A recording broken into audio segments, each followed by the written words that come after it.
काल मी इंडिगोनी काल आले पुण्यावरनं माझी कमिटी मीटिंग करून, आणि माझ्या शेजारी सत्तेतले खासदार बसले होते. सत्तेतले खासदार, मी आणि एक माणूस. तो माणूस आम्हाला काय ओळखत नव्हता.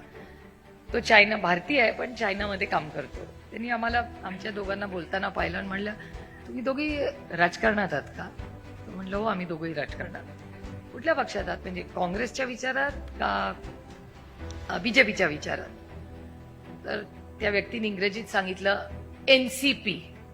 तो शेजारचा माणूस पटकन, जो मलाही ओळखत नव्हता त्यांनाही ओळखत नव्हता, म्हणाला अच्छा शरद पवार एनसीपी.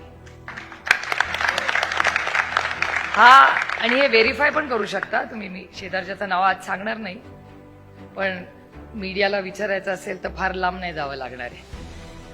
त्याच्यामुळे इट इज नॉट, हे परसेप्शन गेम नाही, हे वास्तव आहे. त्या पक्षाची स्थापना आणि 26 वर्ष ही तुमच्या सगळ्यांच्या कष्टांनी झालेली आहे.